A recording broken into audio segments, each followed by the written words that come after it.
नमस्कार, मैं हूं अखिलेश रावत। आपका स्वागत है हमारे चैनल पर। साथियों, लोकसभा चुनाव की तारीखें फिक्स हो गई है और आदर्श आचार संहिता पूरे देश भर में लागू हो गई है और उपचुनाव भी 7 चरणों में होना है।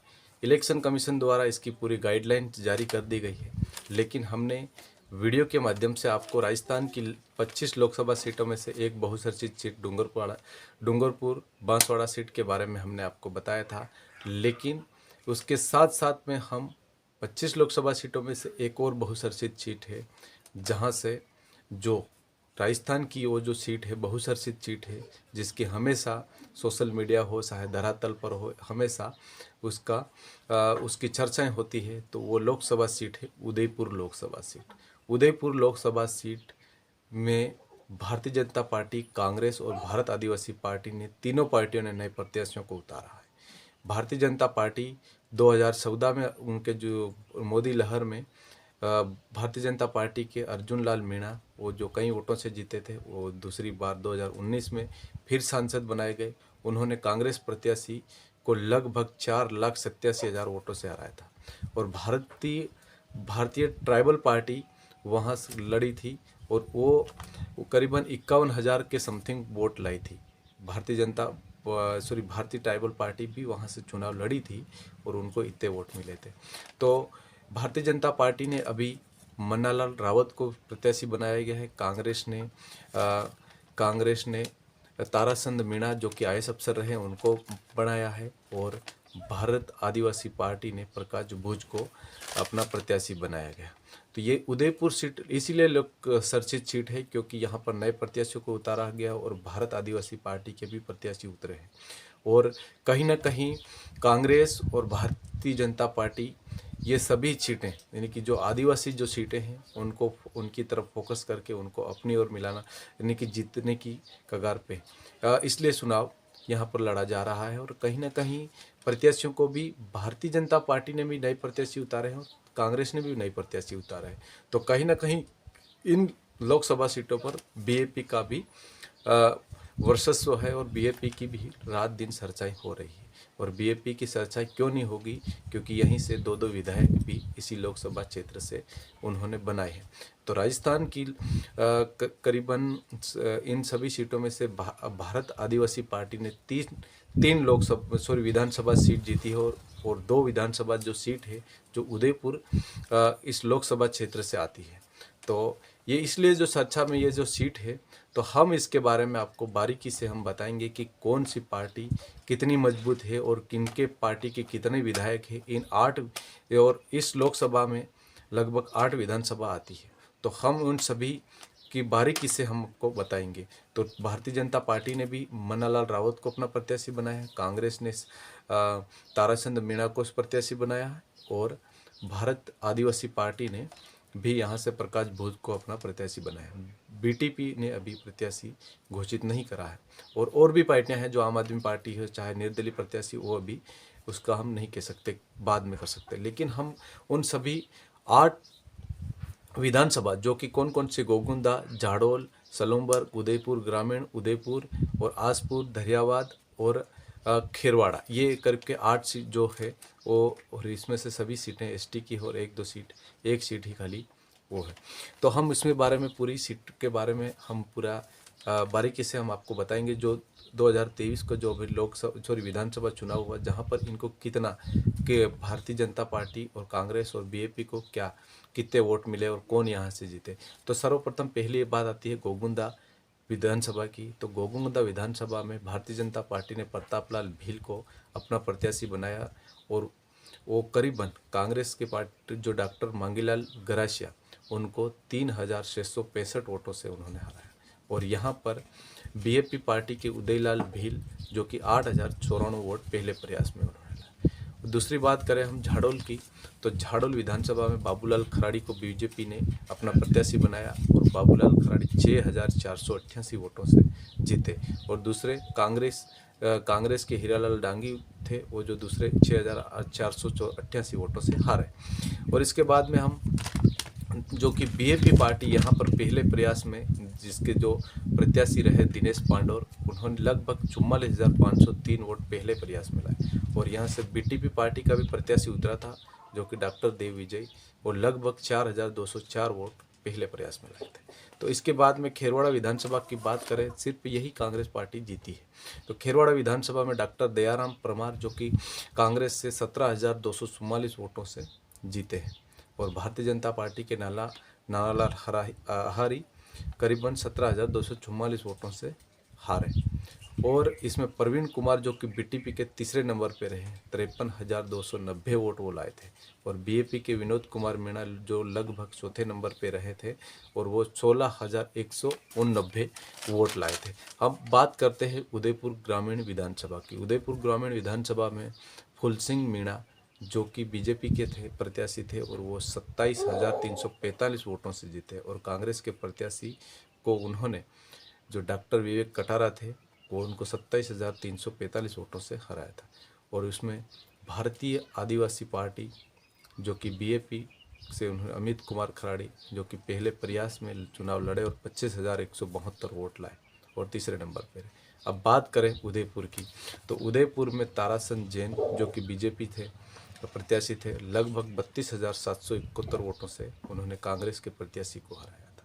तो इसमें कांग्रेस के प्रत्याशी प्रोफेसर गौरव वल्लभ जो कि दूसरे नंबर पे रहे, और तीसरे नंबर पे यहाँ पर तुलसीराम गमेती यहाँ से बीएपी पार्टी से लगभग 589 वोट लाए थे। तो इसके बाद में सलूम्बर विधानसभा की हम बात करते हैं, तो यहाँ से अमृतलाल मीणा जो कि बीजेपी ने अपना प्रत्याशी बनाया था, और लगभग 14,691 वोटों से जीते। और रघुवर सिंह मीणा जो कि कांग्रेस से इतने वोटों से हार गए। और यहाँ से जितेश कुमार मीणा जो कि बीएपी से लड़े थे, और वो पहले प्रयास में 51,691 वोट लाए। और फिर हम धरियावाद की बात करी जाए, तो धरियावाद में आपको पता होगा कि धरियावाद में थावरचंद जो कि बीएपी के विधायक है, और वो लगभग 6,691 वोट से जीते हैं। उन्होंने कन्हैयालाल भाजपा के प्रत्याशी को इतने वोटों से हराया।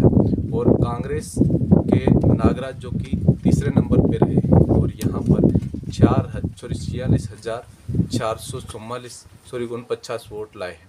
तो यहाँ से भारतीय आदिवासी पार्टी के प्रत्याशी जीते हैं, और उन्होंने भारतीय जनता पार्टी और कांग्रेस के प्रत्याशियों को हराया है। और इसके बाद में हम आसपुर विधानसभा की बात करते हैं, तो यहाँ पर भारतीय आदिवासी पार्टी के प्रत्याशी उमेश मीणा जो कि लगभग 28,990 वोटों से जीते हैं, और वो विधायक है। और गोपीचंद जो कि बीजेपी के प्रत्याशी थे, उनको लगभग 64,802 वोट मिले थे। और राकेश रोज जो कि कांग्रेस के थे, उनको 31,630 वोट मिले थे। तो कहीं ना कहीं देखा जाए तो भारत आदिवासी पार्टी ने यहाँ से 2 प्रत्याशी जीते हैं। भारत आदिवासी पार्टी के 2 प्रत्याशी क्यों जीते हैं, क्योंकि 2 प्रत्याशी किस विधानसभा, आपको धरियावाद और आसपुर विधानसभा से यहाँ से 2 भारत आदिवासी पार्टी के प्रत्याशी जीते हैं। और पूरे राजस्थान में भारत आदिवासी पार्टी इतनी विधानसभाओं में से 3 विधानसभा जीती है। और जीतने के बाद में आज उस पूरी लोकसभा क्षेत्र में, चाहे डूंगरपुर बांसवाड़ा भी हो या फिर चाहे उदयपुर लोकसभा सीट हो, यहाँ पर उनके चर्चे हैं और उनके प्रत्याशियों को भी उतारा जाए। अब हम भी भारत आदिवासी पार्टी के बारे में बात करते हैं, तो भारत आदिवासी पार्टी यहाँ मजबूत क्यों है, क्योंकि उनके 2 ऑलरेडी विधायक हैं, आसपुर विधायक उमेश मीणा और धरियावाद विधायक थावरचंद, जो कि इतने वोटों से जीते हैं, और यहाँ से वो मजबूत है। और क्यों मजबूत है, क्योंकि आसपुर विधानसभा में वो लगभग 93,742 वोट लाए हैं। और यहाँ से, और धरियावाद में उनके जो प्रत्याशी जो बीएपी से 93,742 वोट बीएपी से आसपुर विधायक लाए हैं, और धरियावाद में बीएपी से करीबन 83,655 वोट वो लाए हैं। तो यहाँ से भारत आदिवासी पार्टी जीती है, और यहाँ से भी 2 विधानसभा भारत आदिवासी पार्टी जीती है। लेकिन इस पूरी उदयपुर की 8 विधानसभा से लगभग भारतीय जनता पार्टी ने 5 विधानसभा जीती है, और 1 कांग्रेस के पास है। खेरवाड़ा विधानसभा ही सिर्फ कांग्रेस के पास है, और दूसरी सभी में भारतीय जनता पार्टी जीती है। तो भारतीय जनता पार्टी सलूम्बर, उदयपुर और उदयपुर ग्रामीण, झाड़ोल और गोंगदा, इन सभी 5 विधानसभा में भारतीय जनता पार्टी जीती है और भारतीय जनता पार्टी का भी पलड़ा यहाँ पर भारी है। भारतीय जनता पार्टी ने डॉक्टर मन्नालाल रावत को अपना प्रत्याशी बनाया है और भारत आदिवासी पार्टी ने प्रकाश भूत। और ऐसी भी चर्चाएं चल रही है कि उदयपुर में कांग्रेस और बीएपी का गठबंधन हो सकता है और डूंगरपुर और बांसवाड़ा में कांग्रेस बीएपी को समर्थन दे सकती है। ऐसी भी चर्चाएं चल रही है, लेकिन अभी इसकी आधिकारिक घोषणा नहीं हुई है, क्योंकि अब जब देखा जा रहा है तो मन्नालाल रावत जो कि भारतीय जनता पार्टी के हैं और इस मोदी लहर में उनको बहुत सारे वोट मिल सकते हैं और वो जीत भी सकते हैं, क्योंकि उनके पास ऑलरेडी 5 विधायक है। इस पूरी विधानसभा में उनके पास 5 विधायक है और कांग्रेस के पास सिर्फ 1 विधायक है और भारत आदिवासी पार्टी के पास सिर्फ 2 विधायक है। तो हम भारत आदिवासी पार्टी हर विधानसभा में पहले प्रयास में भारत आदिवासी पार्टी भी वोट लाई है और कांग्रेस भी नज़दीकी वोटों से हारी है। इन सभी विधानसभाओं में कांग्रेस भी कहीं ना कहीं कभी 3000, कभी 5000, कभी 10,000 इसके साथ साथ यहाँ हारी है। तो कहीं ना कहीं भारतीय आदिवासी पार्टी भी यहाँ पर मजबूती से उभर रही है। और क्योंकि देखा जा रहा है तो हम आपको बता दें कि इन सभी 8 विधानसभाओं में भारतीय आदिवासी पार्टी आजपुर में 93,742 वोट लाई है, दरियावाद में 83,655 वोट लाई है और सलुम्बर में 51,651 वोट लाई है और उदयपुर में 589 महज वोट लाई है और उदयपुर ग्रामीण में बीएपी लगभग 25,172 वोट लाई है और खेरवाड़ा में 16,189 वोट लाई है और झाड़ोल में बीएपी 44,503 वोट लाई है और गोगुंदा में बीएपी 8,094 वोट लाई है। तो कहीं ना कहीं ये देखा जा रहा है कि यहाँ पर भारतीय जनता पार्टी और बीएपी दोनों में टक्कर है। कांग्रेस कहीं नज़र नहीं आती है।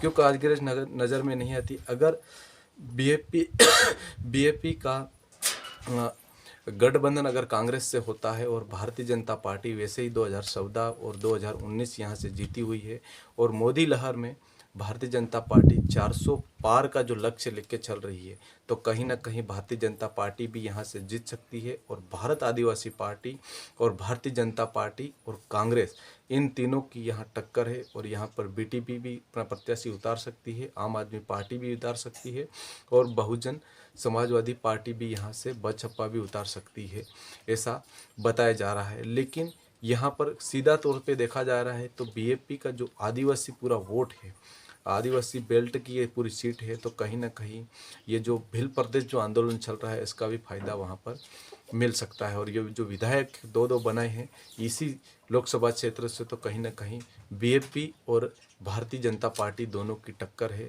अगर बीएपी और कांग्रेस का गठबंधन होता है तो फिर भारतीय आदिवासी पार्टी और भारतीय जनता पार्टी दोनों में यहाँ टक्कर है। तो कहीं ना कहीं कांग्रेस भी इसमें आगे हैं और कांग्रेस ने भी अपने प्रत्याशी ताराचंद मीणा को जो आईएएस अफसर रहे उनको उतारा है।